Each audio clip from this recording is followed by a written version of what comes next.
Houston's where I claim ain't a goddamn thing changed. Houston's where I claim. Slabs in Houston hip-hop in the mid-1990s, the slab scene and the local hip-hop scene became inextricably tied, fused together by artists who were as deep in the streets as they were in the rap game. As I noted in an earlier chapter, Screwed Up Clique members frequently mention slabs in their freestyles, helping to popularize the practice in the city. The South Side were my fans, and I got them listening to what I'm saying. Lil Randy told me, just like the screw tapes went to a massive, red cars went to a massive, and people screaming the South Sides went to a massive. Interview with the author 2012. Slabs became even more popular once SUC-related artists began releasing commercial music. Local labels like Jam Down, Rec Shop, and Chevis Entertainment began to sign local artists who explicitly embraced the burgeoning screw culture. One such artist was ESG, born Cedric Hill in Bogalusa, Louisiana. ESG moved to the south side of Houston as a teenager. At the time, according to ESG, the south side was player. Interview with the author March 2012. So ESG sought to record a song that included everything pertaining to the culture and place we were living in. That song became 1994's Swangin' and Bangin', a documentation of and dedication to the Southside slab scene. Produced by Sean Solo Jemison, offers a vivid description of the slab scene.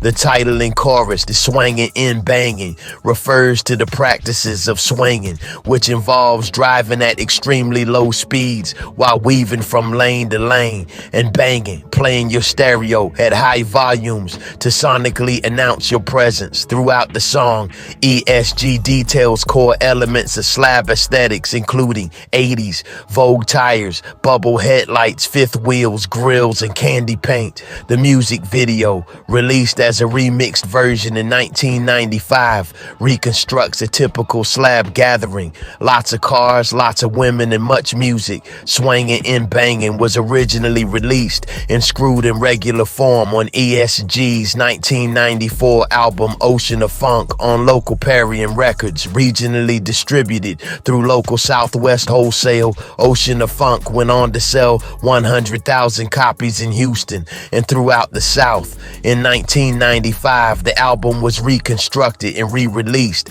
as Sailin' the South with national distribution through Priority Records. Swangin' and Bangin' was able to gain significant radio play, and Sailin' the South doubled the sales of Ocean of Funk. The immense popularity of Swangin' and Bangin' and later slab anthems like Big Mellows, We Gon' Funk With Your Mind, and Fat Pat's Tops Drop helped cement slab as a core part of Houston hip-hop identity, both in and out of town. As Big Love notes, the SUC and those guys are the originators of rapping in context about these cars. Before them, there was nobody else you know talking about the elbows and swaying, candy paint in the interior. So those guys were folklorists, the storytellers, and originators of putting these concepts and these vehicles in the music. Interview with the author 2021. The music helped grow the culture, moving it away from the streets and opening participation to folks from all walks of life. Slabs, hip-hop, and community conflict. Slab, at its core, is about community building and celebration. In the mid-1990s, however, the cars were the source of an intense and often violent conflict between the South Side and the North Side. Tensions between the two sides of town go back several generations, but they rarely went beyond petty rivalry, the kind that would appear during sports competitions. These relatively benign tensions turned to full-out war when, as ESG tells me, several Southside red slabs were stolen and found stripped of their various components in Northside neighborhoods such as Rosewood. There was a lot of slabs on the South Side that were being stole by cats from the North Side. I cannot think of the neighborhood in particular, but yeah, that's what it was. That's when the tension became really big, cause a car would get stolen on the South Side and it would get found stripped on the North Side. ESG interview with the author, March 2012. P. the Mac, a native of the South Side South Acres neighborhood who was very active in the the streets during this period supports ESG's general overview with a personal account of his involvement in the Northside/Southside conflict. I had my first slab 6 or 7 years before some Northside cat stole it. He told me it was found stripped somewhere in the Northside, in 5th Ward, I think. Interview with the author, December 2013. P. the Mac relates another anecdote that suggests that economics was not the sole source of the Northside on Southside violence. I got into a shootout on the freeway once in a Slab. I was riding Slab and I had hats in the back that said South Acres. You know, I was representing my hood. These Northside dudes rode on the side of me and were trying to run into my car. This was on Highway 59. I had to start busting on them. It was that bad, man. If they couldn't steal your Slab, they didn't want you to have it. They were going to try to destroy it. Interview with the author, December 2013. The individuals P describes as Northsiders were not attempted to steal his car. That would be a futile effort on such a busy highway. They simply did not want him to have it. He seems to suggest that this attempted vandalism was informed by jealousy. It is also likely to being credited with destroying the Southsider Slab, especially in such a violent way, could increase their respect in the Northside streets. The screwed up clique was entrenched in the Southside streets and therefore impacted severely by the rash of Slab thefts. Members Fat Pat, Lil Kiki, Lil Randy, and Stick One were all very respected within the Slab scene. Corey Blunt, a non-rapping member of the screwed up clique, was considered the Slab King because he allegedly owned nearly a dozen fully customized vehicles. Considering the importance of Slab within their group as well as on the Southside streets, members of the screwed up clique began addressing the car thefts on screw tapes. According to Lil Randy, the Northside been stealing cars from the Southside for as long as I can remember. It's just that one day someone got fed up with it and said it on a screw tape. Interview with the author, April 2012. The someone Lil Randy refers to as Fat Pat, who first publicly commented on the Slab-fueled Northside-Southside conflict during a freestyle on DJ Screw's Wineberry Over Gold 1995. Them Northside niggas, they coming over here, flipping, trying to run our set. But nigga, you can bet it's time to grab the gats and go and make a nigga wet. It's like the pistol grab the fucking pump in this selection. Fat Pat lyrically represents, defends, and mobilizes his Southside hood. He explicitly indicts the Northside for the rampant carjacking within the Southside Slab community. He urges his Southside audience, including those not involved in the Slab scene, to view these carjackings as a mark of disrespect, and then challenges them to defend their hood's honor through violence. Fat Pat's freestyle is a call to arms. He verbally declares that within the Southside streets, such disrespect will be met with force. Fat Pat's freestyle rap and Wineberry Over Gold was an initial thrust in what was to become a common practice of the screwed up clique, dissing the Northside on screw tapes. Most of these disses were rather benign, rooted in the ritual insult gaming practice that is part of African American oral tradition and hip hop culture. Other performances, however, were much more explicit, surpassing the level of violence presented in Fat Pat's freestyle. For example, in the following freestyle from DJ Screw's Leaning on a Switch, Lil Kiki warns the Northside against returning to the Southside to steal additional cars. Northside, if you hear me, you ain't sipping on Robitussin. You ain't player, never parlaying. Southside, done found out where your busters staying in that Rosewood, disrespecting hoods. Lil Kiki states that he and his fellow Southsiders are ready and willing to violently defend their territory. In the following freestyle, SUC member Big Pokey takes an offensive approach, coming through they hood and I'm sitting sideways, gotta make my mail, ounces gon' swell, I'm come through and shoot up the Tidwell, shoot up Cavalcade, cause I done got paid. Big Pokey raps about using an assault rifle, AK-47, to unleash a violent attack track on Tidwell and Cavalcade Streets, two important areas in the North Side's street space. Such verbal threats aimed at the North Side were commonplace on screw tapes in the mid-1990s. Through expressions of imagined violence, Lil Kiki, Big Pokey, Fat Pat, and other members of the Screwed Up Clique proudly represented and symbolically safeguarded the South Side hood. The Screwed Up Clique's verbal assault toward the North Side went unanswered until a group of North Side artists calling themselves Swisher House began to fight back through their own slowed down mixtapes. North Side DJs Michael 5000 Watts and OG Ron C started Swisher House in 1997, reflecting and grounding in the streets. The name Swisher House is derived from the North Side marijuana distribution houses that many called Swisher Houses. In the late 1990s, Michael Watts and OG Ron C began producing Screw mixtapes in the vein of DJ Screw. These mixtapes feature slow versions of hit songs along with freestyles from their roster of North Side rap artists that then included Slim Thug, J-Dog, Lil Mario, and Archie Lee, among others, during the segment on the North Side/South Side beef from the popular Beef documentary series. Michael Watts notes the Swisher House mixtapes were made for North Side audiences who enjoyed the screwed sounds but detested the verbal assaults aimed their way. A lot of people on the North Side did listen to screw tapes, but there were a couple of them where they were plexing against the North Side. Of course, if somebody's gonna be dogging you, you're not gonna listen to that shit. QDIUI 2007. Swisher House artists responded to the Screwed Up Clique's insults and threats by cultivating a distinctly North Side street identity. Whereas the Screwed Up Clique rapped about bald fade haircuts, Swisher House artists rapped about braids and afros,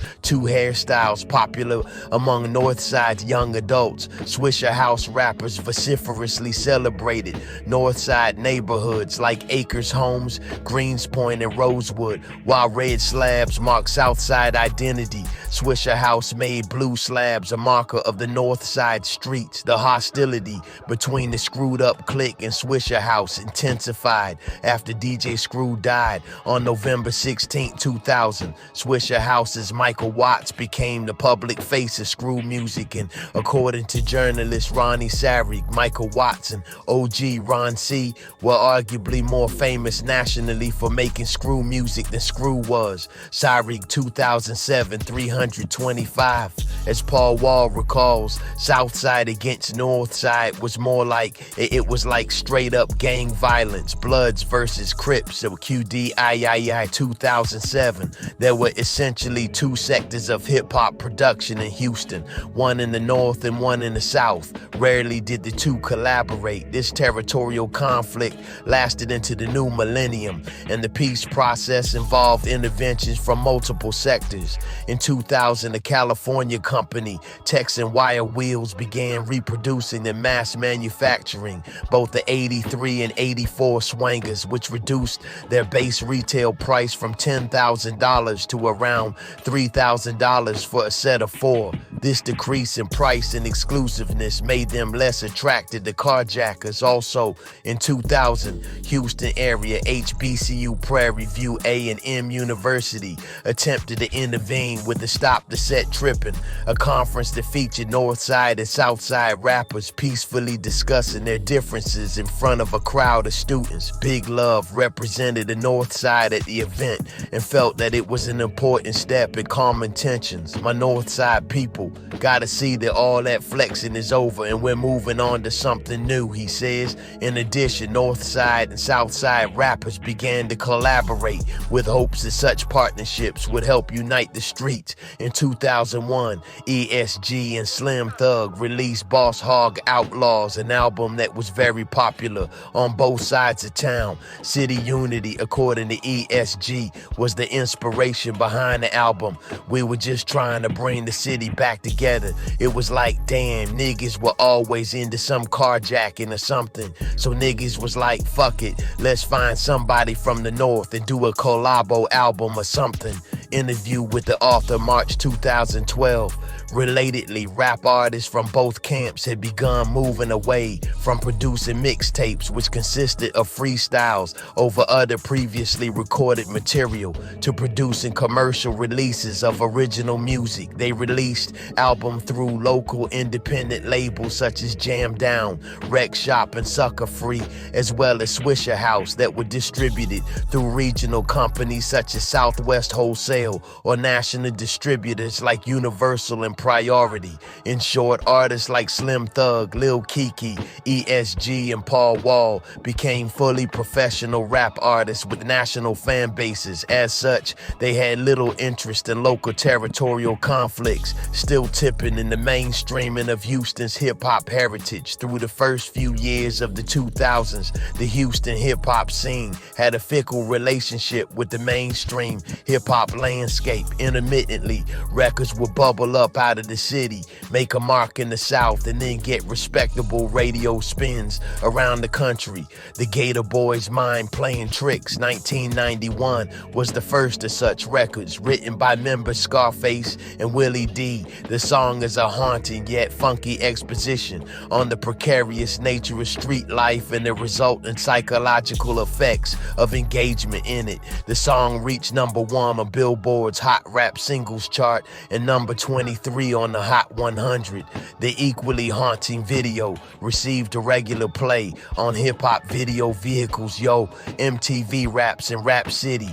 This helped cement Rap-A-Lot Records as an important hip-hop label both locally and nationally. Outside of Rap-A-Lot, mainstream was rarefied air for local artists. In 1998, a collaboration between Screwed Up Click members Fat Pat, Hawk, and Young Star, along with Lil Will and Big T, called Wanna Be a Baller, almost cracked the top 40 on the Billboard charts, and the corresponding video received regular play on BET and MTV. Other songs, such as DJ DMD's 25 Lighters and Big Mo's Purple Stuff, received lukewarm mainstream attention at best. The reasons behind Houston hip-hop's lack of mainstream presence are twofold. First, Houston has long employed an independent ethos. Artists have been able to find immense success by selling records locally and regionally.